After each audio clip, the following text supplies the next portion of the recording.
All right, so what's up, you guys? My name is Janae Carly. For those who are new here, I hope you discover the power behind your voice, own your story, and brand it well. And so for me, I'm in this season of The Night is Normal.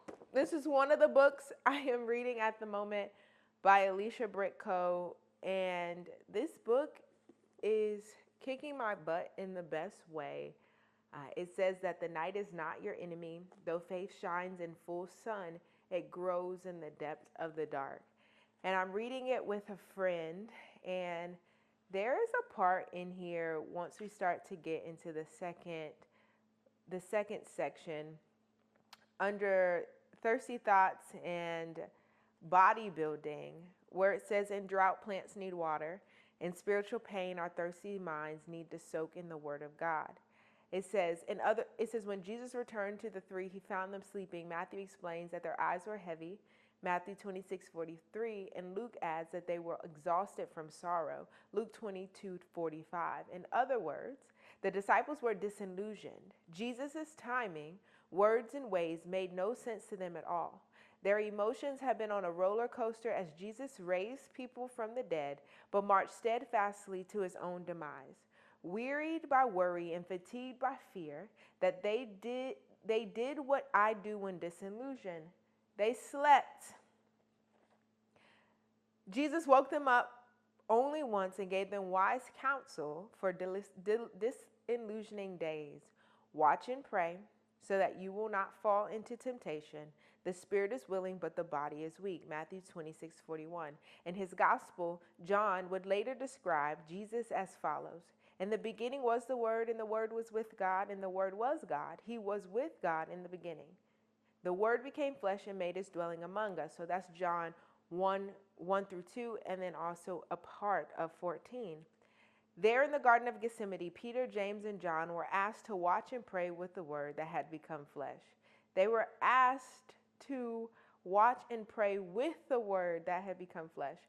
Praying with the Word made flesh would prevent them from temptation, which is valuable because when we are disillusioned, we are often more vulnerable to deception. When I tell you, I've been in this season,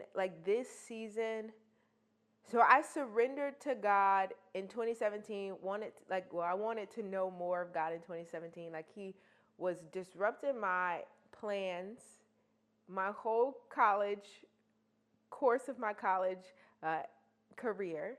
And then my senior year was like, all right, girl, you're going to choose me or force this path I never intended for you to go down. And it was at the beginning of 2017 that I decided to lay down things that I thought would help me grow closer in my relationship with God. I gave up cursing, I gave up secular music, and I decided that this day moving forward, I would no longer drink any alcohol. And in 2018 is when I fully surrendered and said, God, use me as you see fit. In 2018 to 2020, it was a journey of learning the more of God, understanding who he is as a father, understanding the language of the kingdom, understanding the importance of mental health, physical wellness, feeding our bodies in mind, in body, and in spirit. And then 2020 came, and that pandemic, that election, all of that was like, all right, now it's time to root. Now it's time to anchor. Now it's time for you to be really established where your roots are deeply planted and growing well. And it was during that 2020, God started to wake me up to the deeper call of who he's called me to be, where in 2021, I took that leap of faith to move to Texas by faith with the understanding that my husband was in this season. And I felt cuckoo for Cocoa Puffs, telling people that God said my husband was in this season. He would send people to pray against distractions and counterfeits, which people would send me random videos on YouTube that spoke directly into growing my gift of discernment. There were periods of isolation. Like, I was in an unknown land with unknown people, and I had to build again. I had to start again. I had to grow community, and community is really important for me. I am who I am because of the people that decided to do life with me, whether they were here for a reason, a season, or a lifetime. I am better because of every individual's path that I have crossed that has helped me when it comes to iron sharpening iron, where it has helped me to grow in compassion, where it has helped me to grow in the fruits of the Spirit, even when I don't understand, even when I don't agree, even when I don't like how it feels.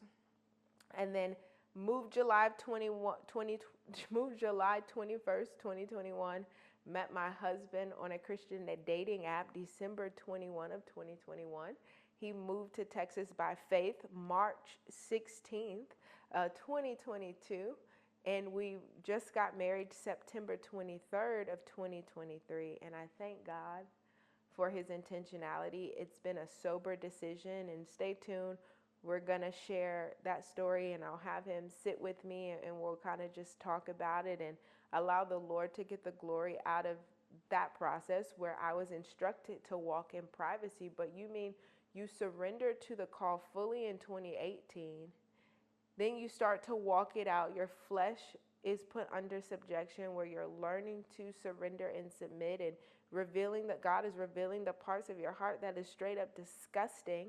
And then you have a worldwide pandemic where you're forced to sit with yourself and be with yourself and sit in the discomfort of the moment and the discomfort of the community that you have created. And then because of the social unrest, when it comes to Black bodies being murdered in the street by the very people that are supposed to protect and serve us, then you have this reality that God is like, all right, it's time. It's time to go. It's time to move. It's time to walk this thing out in a new way where you have no choice but to depend on me. And then you get sent to a foreign land, and then your husband comes, and now you have to grieve the idea of who you thought you were in order to make room for what God is doing. And the truth of the matter is, there's a point in the process where we have to recognize where God came to Samuel and said, how long are you going to grieve for Saul? Grief can only last so long before it becomes a hindrance and before it becomes a distraction. And I thank God for my husband. It's been a beautifully challenging season where two lives are coming together and having to build a new normal together, where we are better together than we are separate, where parts of my heart are being exposed because of the proximity in which we are in. And I remember back in 2021, right before the Lord was preparing me to meet my husband, the Lord came to me and told me that I settle for what's in proximity, that I settle for what's comfortable, that I try to make sense of the moment, and I start to try to create Ishmaels waiting on the promised seed, Isaac. And I know I'm not the only one that tries to take things into my own hands. I know I'm not the only one that can declare and decree the reality of Scripture and stand on the Word. But when the Word becomes tested, it gets a little tough. And I definitely want to be like the scattered seed that is in good soil. I don't want to be exposed for the birds to eat. I don't want to be choked out by the weeds. I don't want to, fall by the wayside. I want to be planted in the good soil of the Lord, where He is the firm foundation, and we are growing well. We are deeply rooted like the tree by Psalms 1. I want to be that person. And it takes intentionality. It takes obedience. It takes the night seasons. It takes being still long enough to realize that I don't have this thing figured out. And also accepting the rebuke to know that this walk actually should not be hard. And hear me out. If Matthew 11:28-30 says to come to God when we are burdened and heavy laden, and He will give us rest, for He is humble, for He is meek, for He is gentle.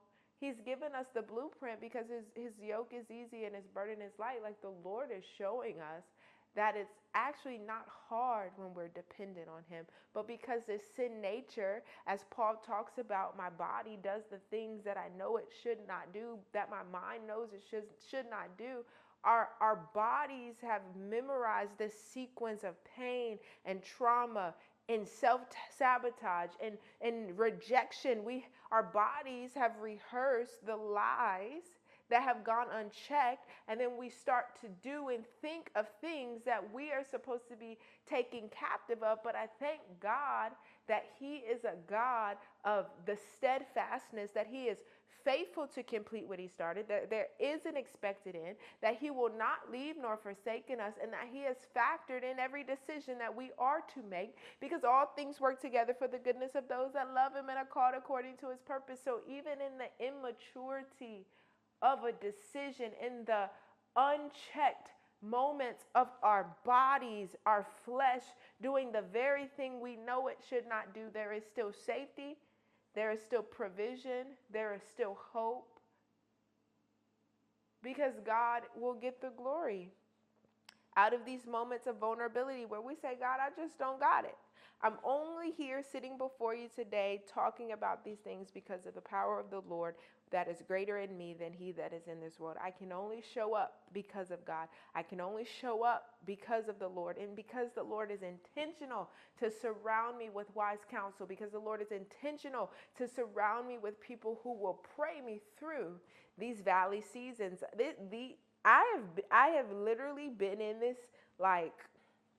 this space for the last 2 years, and I'm learning that God with me, there are times and seasons of my life that I can pinpoint on a 365-day track, how often things happen, and every 2 years there's a shift, there's a moment, there's a highlight, and we are here, and he's having me read. I'm reading these 3 books.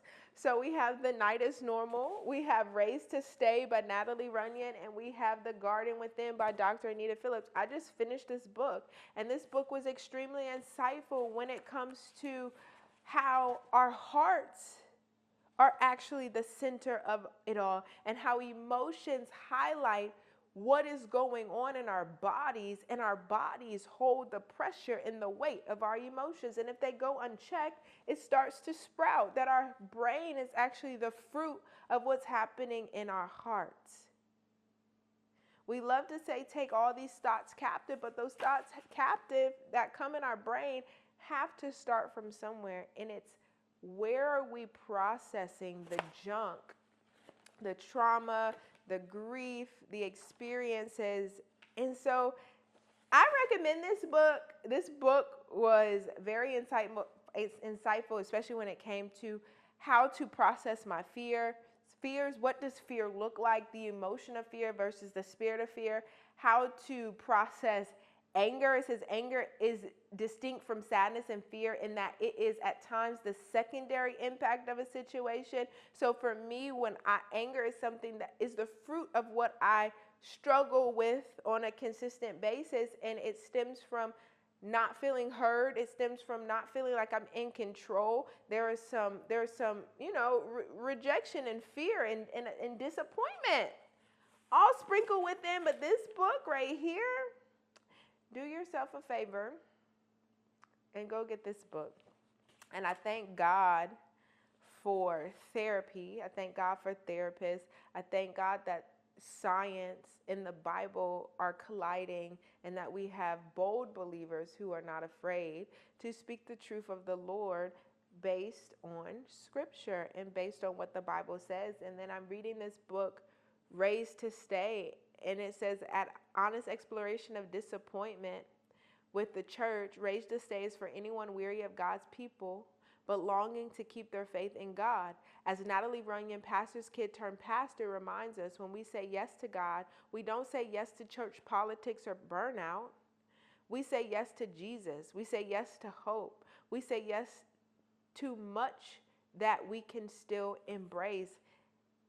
Preserving in ministry when you have a million reasons to walk away. Baby, I am still here, still moving forward because of Jesus and because of what he's doing in and through me, and the ability to be kept by him, because I want to please God. I want to get to heaven, and I want to hear a well done, my good and faithful servant. I don't want to just be out here in these streets. I don't want to be out here in these streets. These streets ain't got nothing for me. I am not a city girl. I can't be in the streets. Find me on the couch underneath my weighted blanket reading these books watching the Basement Podcast by Tim Ross on YouTube, creating content, making reels, pivoting. I am in the pivot. And there was a word that came through today by the Daily Prophetic that says begin again. And I remember a few months ago, the Lord told me to begin again and that this time it will not fail. Well, that's easier said than done. When your body has rehearsed the disappointment and now God is trying to break every chain of that and rewire it so you actually don't repeat the habits of old. Like, good grief. I know it takes 21 days to make a new habit, and I'm believing that as I am showing up and being intentional, excuse me, because I'm about to cough.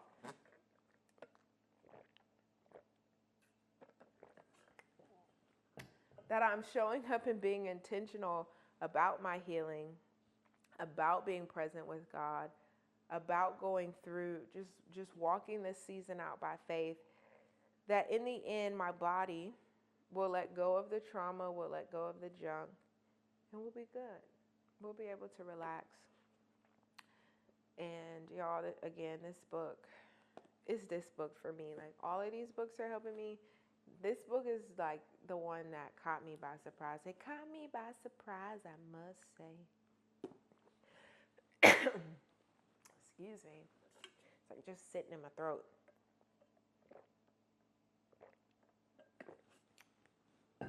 It caught me by surprise, I must say, that I wasn't expecting it to go this way.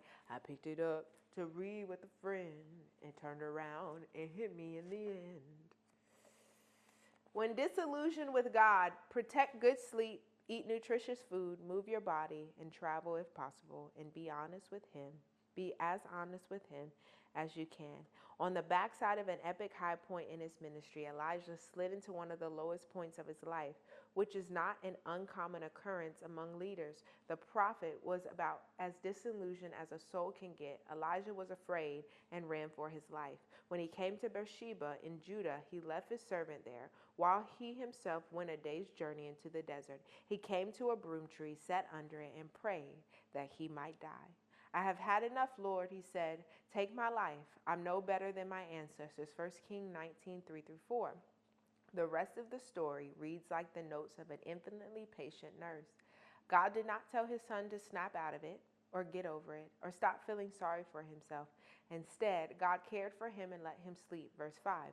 Eat, verse 5 and 6. Sleep again, verse 6. Eat again, verse 7-8. Take a 40-day road trip, road 8, and sleep yet again, verse 9. Then and only then was Elijah able to identify and express his real frustration, verse 10, and hear God's voice in the gentle whisper, verse 12. This pattern is worthy of adoption. When disillusioned with God, protect good sleep, eat nutritious food, move your body and travel if possible, and be as honest with Him as you can. Steward the space well by attending to your health with intentionality. In that chapter, she talks about how when things get hard, we want to sacrifice sleep, or we want to lay in bed all day. We want to do 40-day fasts. We don't take care of ourselves. But in the moments when our reality and our faith are duking it out, that's where we have to lean in the most.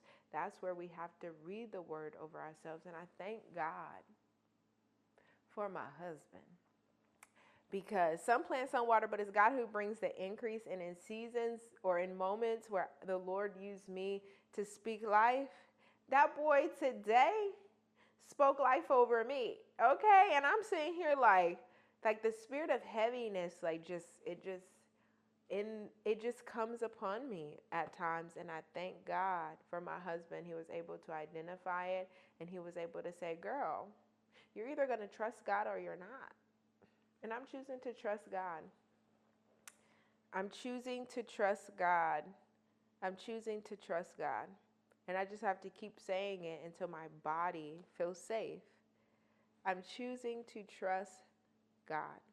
I will not make an Ishmael waiting for the promised seed, Isaac. I will not. I will not go out here and try to do it in my own strength. I will not. Oh my gosh, let me tell you, it's so easy. It's so easy to try to do things in our own strength. And it's just like a created thing to tell the Creator what it needs when it's the creator who created us. Like, Lord, forgive me. Oh, Father, forgive us, for we know not what we do. Oh my gosh. Father, forgive us, for we know not what we do. We can only keep going. We can only keep showing up. We can only keep wading through this season of discomfort by finding the comfort in the unknown, by being comfortable with being uncomfortable. Isn't that wild? Being comfortable with being uncomfortable.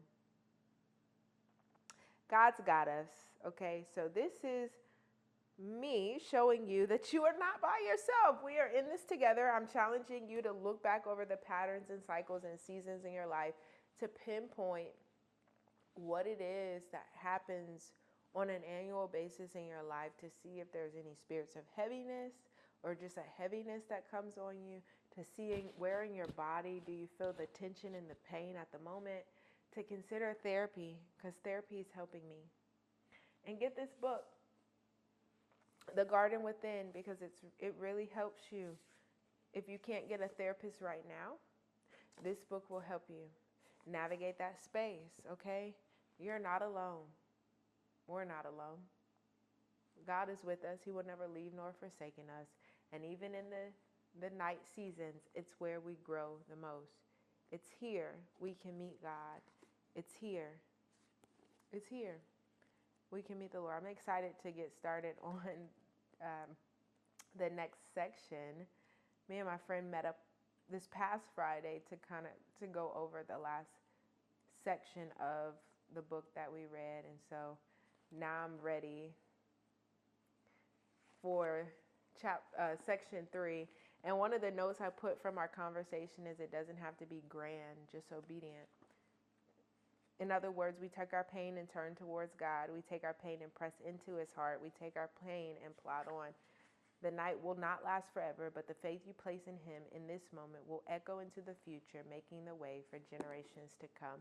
In a previous book I read of hers called Anonymous, Jesus' Hidden Years and Yours, there was a part in the book where it's talked about how trials and tribulations are not this like bat signal for the greatness that lies ahead and what God is preparing us for and the grandness of our calling.